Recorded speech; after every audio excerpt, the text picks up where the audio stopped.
Guys, kailangan natin mag-shovel na naman ngayon, ano. Pero pakita ko sa inyo guys kung ano yung temperature ngayon. -30. Pero guys, feels like -41 yan. Okay, so linis lang tayo sa taas. Sayon, nililinis na si daddy sa taas ha. Shovel ako na ice, ha? Ha? Dito lang ako ha, diyan ka lang. Yan. So kailangan natin mag-bonnet syempre. Tsaka gloves. Hirap guys pag ganitong panahon. Araw-araw ako mag-shovel. Kapag araw-araw yung snow syempre. Kasi kagabi guys, nung umuwi tayo, mapatak yung snow. Hindi naman siya ganun kalakasan, pero yung hangin kasi papunta rito sa amin. Kaya yung mga snow napupunta dito sa ano namin, dinadaanan. So, pakita ko sa inyo ha. Yung nakaraan, naglinis na ako dyan. Pero ayun na naman. Still. Linis na naman.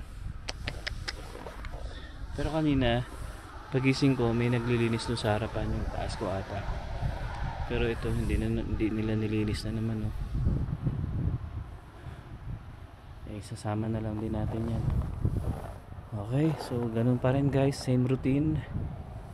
Linisin natin to hanggang doon. No? So, parang nakakalungkot guys pag ganito yung panahon.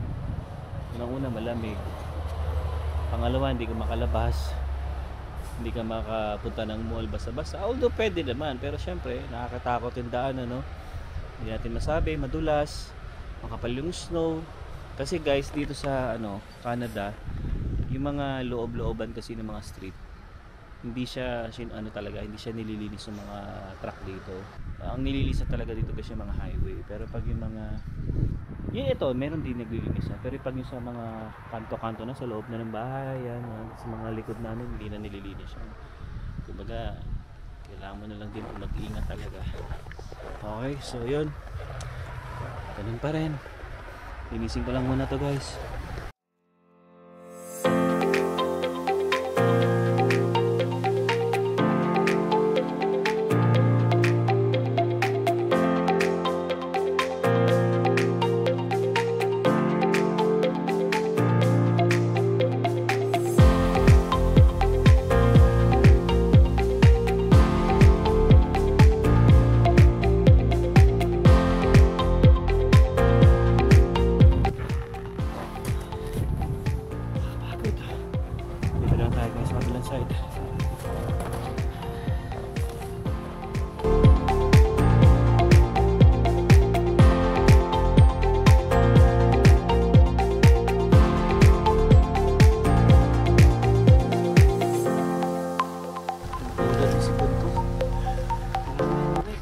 Ito, hindi nilinis yung kapitbahay ko.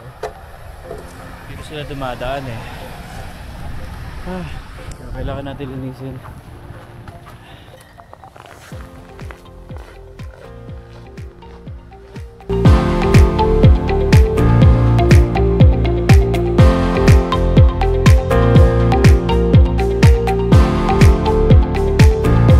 Hindi na lamig guys. Hindi ko na kaya. Papasok na tayo. Okay na rin naman yan. Okay guys, so tuloy natin yung vlog natin, ano. So nakita nyo guys, no? Na naman tayo. Nag-shovel na naman tayo. Ako, ilang araw na tayong pa-shovel. And sobrang lamig pa rin talaga dito guys sa Canada, no? Kagabi nga pag uwi ko, halos pumapatak na naman ng -34 kagabi. Grabe. Hindi talaga. Ayan, so ngayon sumisilip na naman si Haring Araw, oh. Oh, di ba? Pero yun nga, no, sabi nga nila kapag mas maliwanag daw, mas matingkad yung araw, mas lalong lumalamig daw. Yun ang sabi nila. Yan, pero sa amin okay lang naman. Oh, happy kami diyan kasi kahit papaano nakakatulong pa rin yung araw na yan. Oh, di ba? At least natutunaw niya yung mga yelo-yelo kahit paunti-unti, di ba? Okay pa rin. Yan. Yun guys, no? Shoutout ko pala si paring Jetro, no, sa Vancouver. Nakita ko yung post niya, parang nilalamig siya. Sabi ko, nag-comment ako doon na Pre, ang init naman dyan, biniro ko lang siya. Sabi niya, oh pre, iba yung lamig dito eh. Tumatagos yung lamig kahit -8 lang ata sila, parang ganun. Or -7. Hindi ko na matandaan yung post niya. Ayan, so anyway guys, tuloy natin yung vlog, no? Ang nagiging vlog natin ngayon is worth it pa ba o worth it ba mag-Canada? So yun yung i-discuss namin ngayon ni Emma. Kasi guys, syempre hindi biro yung magde-decide tayo na pupunta rito. Kailangan dapat sure tayo at syempre more research tayo dapat. Okay, so ngayon himay-himayin natin guys yung mga pwedeng mangyari dito sa Canada pagdating nyo. Ayan, so sasamahan tayo syempre ng asawa ko, no? Tulungan niya tayo sa pagbablog. Okay, so ikaw muna tanungin ko, worth it ba mag-Canada? Yeah. Simple nga na lang, tipong para sa'yo. Very personal yung question na yan kasi it depends upon the person. We have kasi different circumstances in life. Pwedeng worth it pa sa ibang tao, pwedeng hindi na worth it sa ibang tao. So para mas maliwanagan tayo, i-assess yung kasagutan dyan. Yan, isa-isahin natin yung mga factors na pwede mag-play kasi yung sagot ng isang tao, hindi yan applicable sa ibang tao. So, we have our own priorities or purpose or motivations ba't tayo magka-Canada or ba't tayo hindi magka-Canada. Pero sa mga nagtatanong kung worth it pa ba mag-Canada, so ito yung dapat nyong isipin muna. Iisa-isahin natin kasi hindi siya solid na yes or no lang yung sagot dyan. And kami, kung tatanungin pa nga it's a premature question pa sa amin. Worth it pa ba mag-Canada? Lalo na magto 2 years pa lang kami sa Canada. We have nothing to prove yet. So wala pa kayong solid evidence na sasabihin namin yes, worth it pa. Kasi wala pa kaming mapakita na naging beneficial na yung pagka-Canada sa amin. Lalo na nakaipon ba kami? Syempre hindi pa. Kasi lahat ng gastos, 'di ba, palabas, wala pang masyadong pumapasok, lalo na student ako. So, palabas, lalo na ang mahal-mahal ng tuition. So, ganun yung kasagutan namin. It's very premature pa, maaga pa para sagutin yan on our part. So, maganda makapagsalita siguro or maka-answer niyan yung mga naka 5 years or more na. Kasi meron na silang masasabing result sa pagka-Canada nila, whether okay ba or sila ba ay umuwi, 'di ba? Kasi hindi naging worth it yung Canada para sa kanila. Pero tayo, we are just on the process. So, samahan niyo rin kami i-assess kasi kami nagtatanong pa rin. Pwedeng maging worth it to sa amin in the future or pwede ring hindi kasi we don't know the future. Yan, kung ano ba ang daming nangyayari dito sa Canada, lalo na immigration policies pa iba-iba. And yung student pathway namin, so guys, sabihin namin, yung student pathway, it's not an assurance na magiging permanent residence kami. So, yun pa yung isa sa mga factors na dapat nyo tingnan. Yeah, anyway, nabanggit din ni Emma yun, sabi niya kanina na dapat mas magandang tanungin natin yung mga matatagal na dito, no? So, actually guys, parang naisip ko, gusto ko nga mag-interview yung mga matatagal na dito or yung mga kapwa natin dito na Pilipino na nandito sa Canada.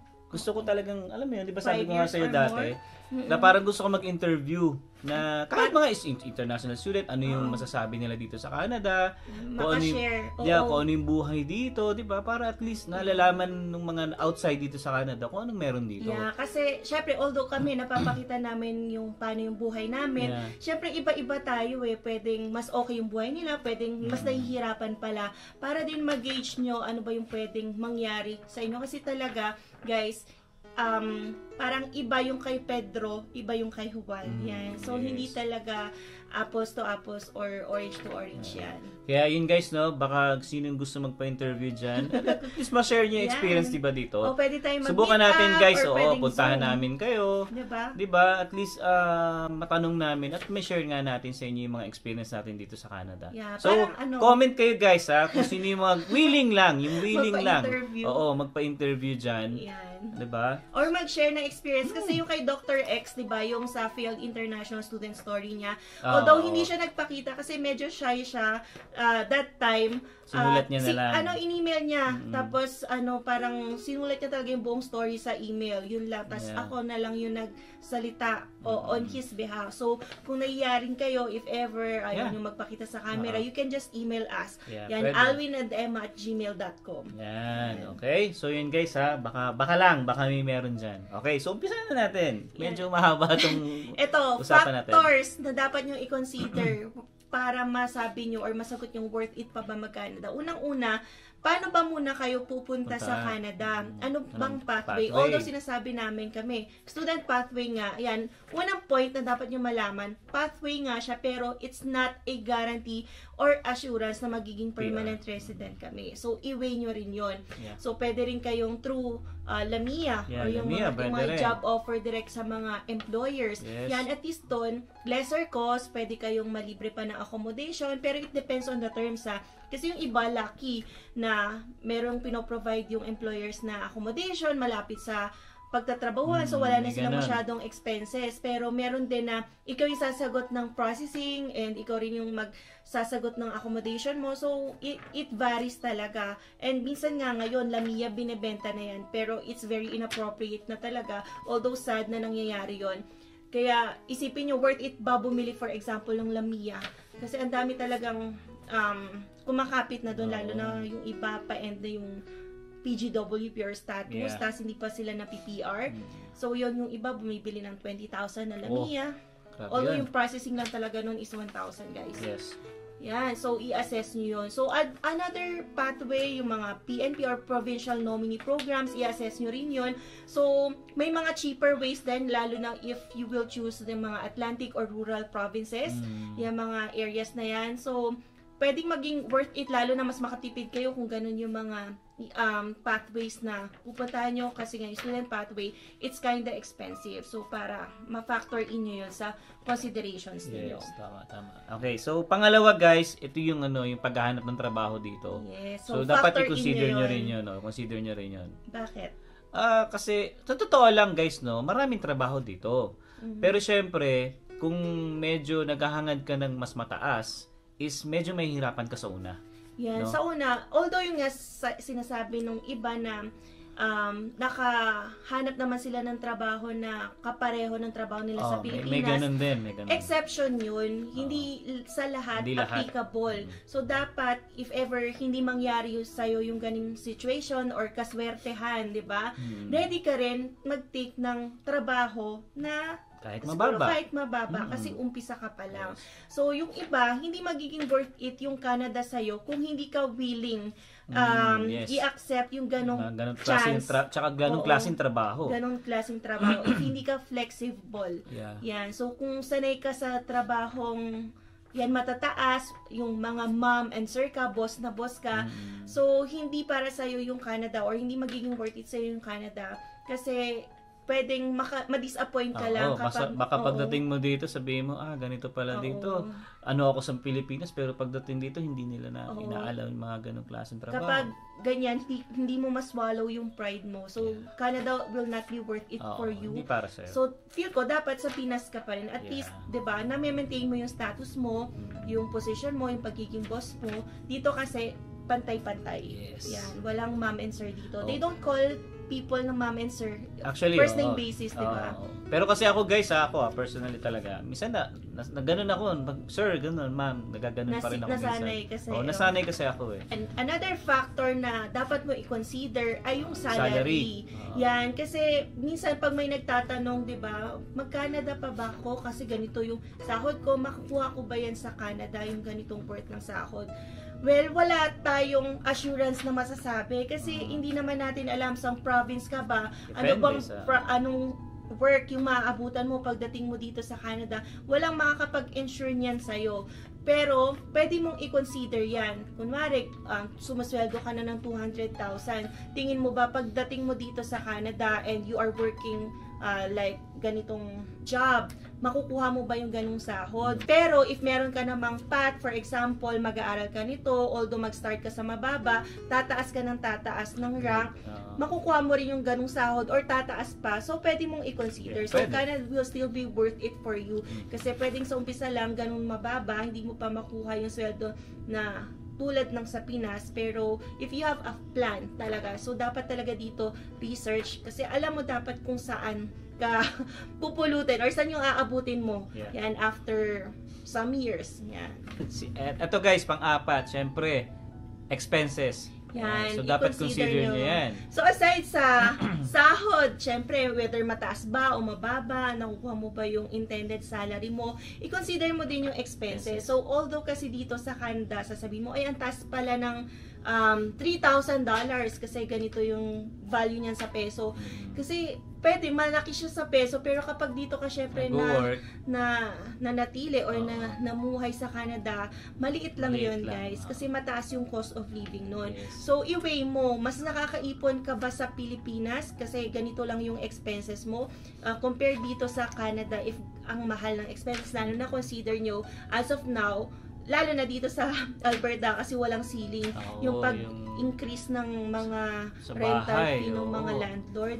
So, i-consider nyo yung magiging expenses nyo. So, Yes. and when you consider yan, isipin nyo anong province ba kayo magiging okay. Kasi may mga provinces na cheaper yung cost of living, may mga provinces na super skyrocketing Yeah. yung mga expenses. Like, dito sa Calgary, Alberta, and then yan, British Columbia, particularly Vancouver, and then sa Ontario, particularly Toronto. Oo, medyo mahal din talaga ang mga Yeah. bahay dyan guys. Ito na lang guys sa amin, sa mga bago pa lang dyan sa channel namin, ang monthly namin dito sa basement, actually hindi tawag basement dito. Lower suite. Oo, is 1,600 Canadian dollars guys ha. Yeah. Pero all in yun, kasama na yung kuryente namin doon. Except, syempre, internet. Yan. So, kasama na yung water, heat, pati yung laundry. Yeah, yun may yung, actually may yun yung laundry na rin okay sa kami. amin. Oo.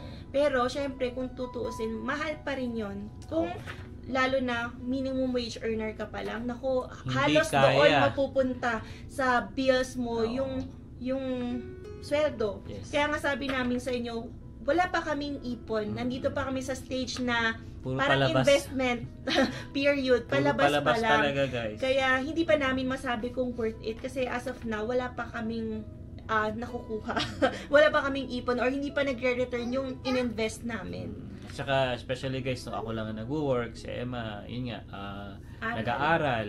Yes. So, mahirap talaga guys. So, kaya kailangan talaga dito, pag pumunta kayo sa Canada, dapat at least meron kayong savings talaga. Yeah, so kailangan may baon. Yeah.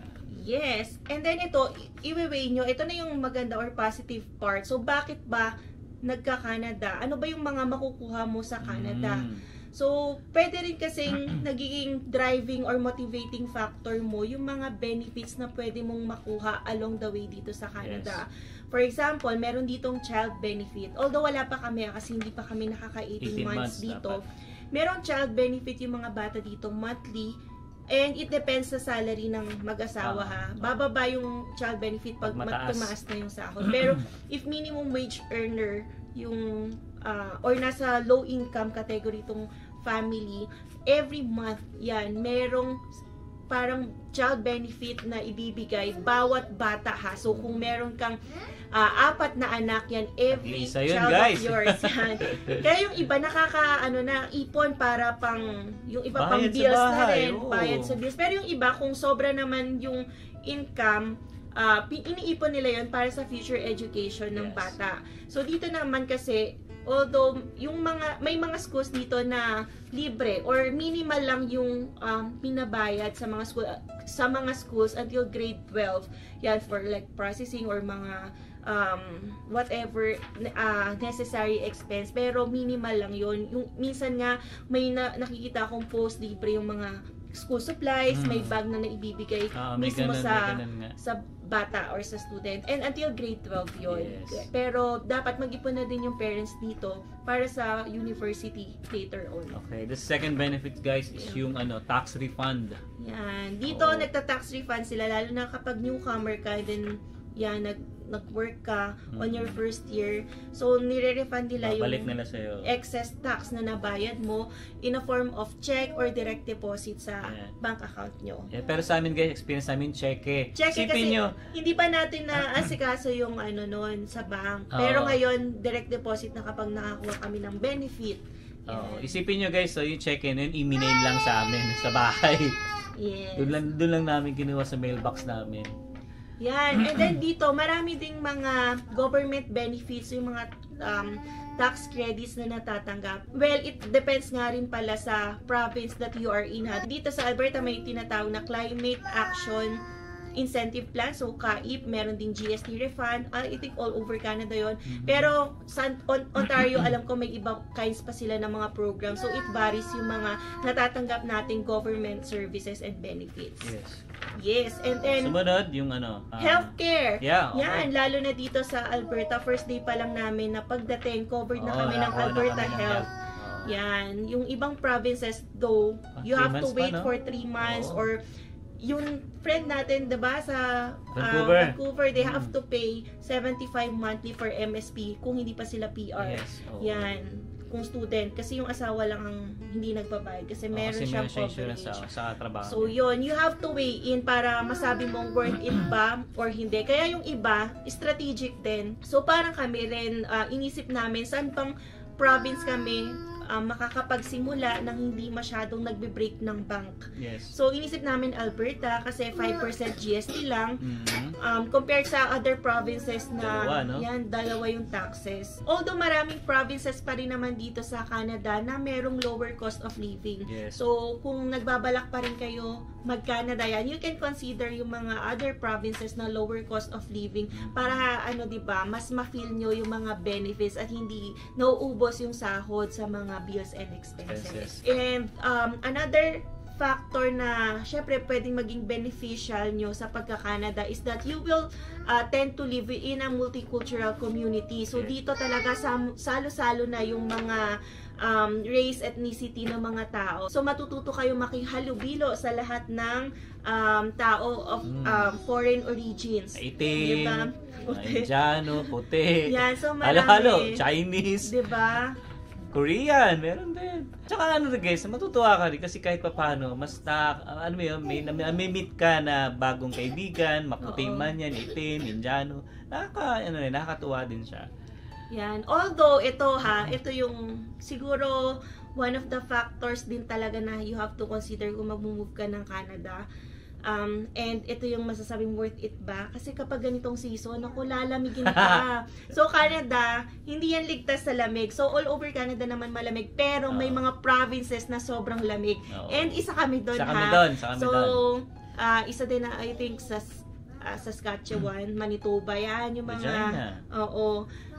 yun. Kaya i-consider nyo, kaya nyo ba mamuhay sa ganitong province. Although, hindi naman namin sinasabing laging malamig pero may mga summer months naman na sobrang init. Pero, syempre, kapag nag-i-extreme na, kaya nyo ba i-tolerate at mabuhay ng ganun? Kasi, syempre, kapag dumating na yung ganung weather, hindi ka nalalabas. Pero sa totoo lang, ito guys, para sa akin, hindi ako, although malamig talaga, pero hindi siya sa akin hindi siya parang sasabihin kong negative pa rin yung Canada dahil sa lamig. Hindi Kumbaga, lagi nga namin sinasabi sa inyo, basta nasa proper lang kayo, attire, makaka-survive kayo guys. Yan. Diba? So, coming from him na nagka-car, diba? Hindi totoo. Magkaiba kami ng take. Sa akin kasi, nilalamig ako. Gusto ko syempre lumabas. Lalo na kung outgoing person ka.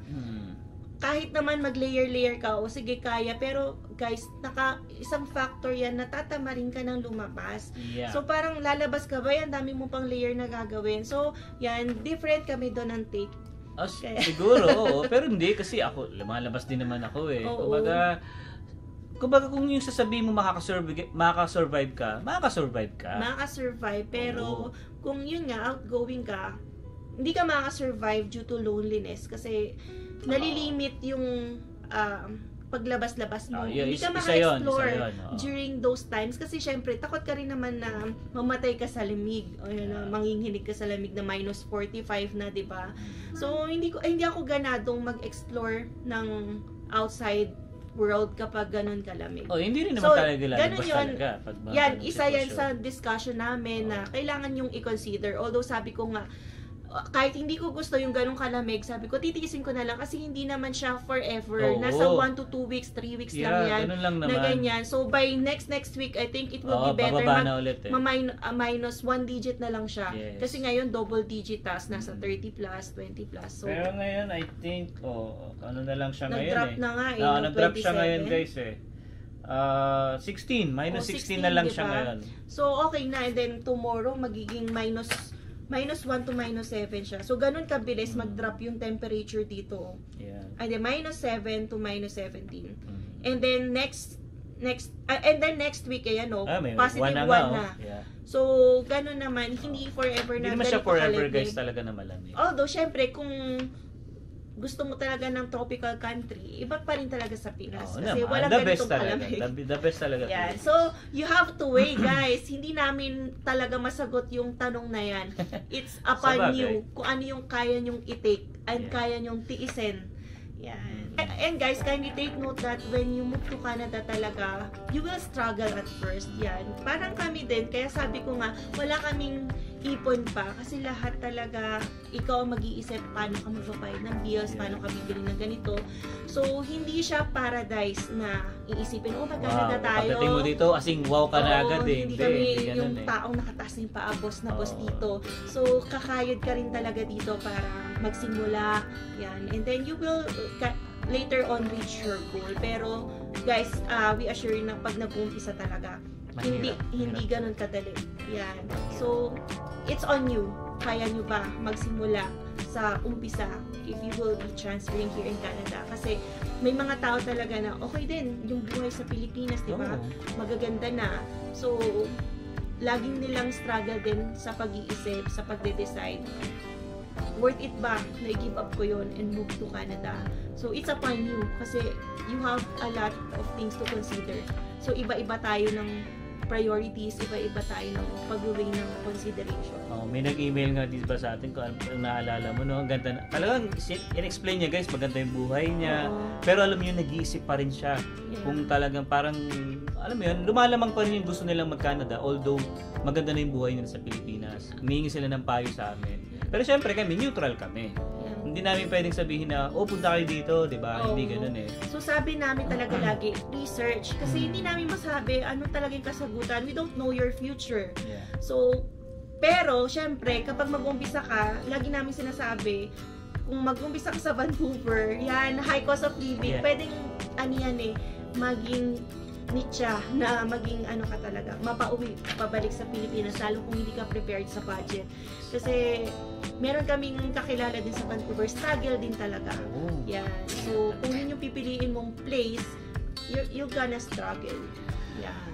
Okay. So, yun. So, yun guys, no, yun yung vlog natin ngayon. And sana, at least may natutunan kayo sa vlog namin ngayon. And assess on your Oo, own. more talaga. research guys, more research. Yun ang Yeah. importante talaga. Hindi pwedeng basta na lang tayo pupunta dito ng hindi natin pinag-aaralan. Yeah. 'Di ba? Importante talaga research. Yung lagi yung sinasabi namin sa inyo, Oo. research.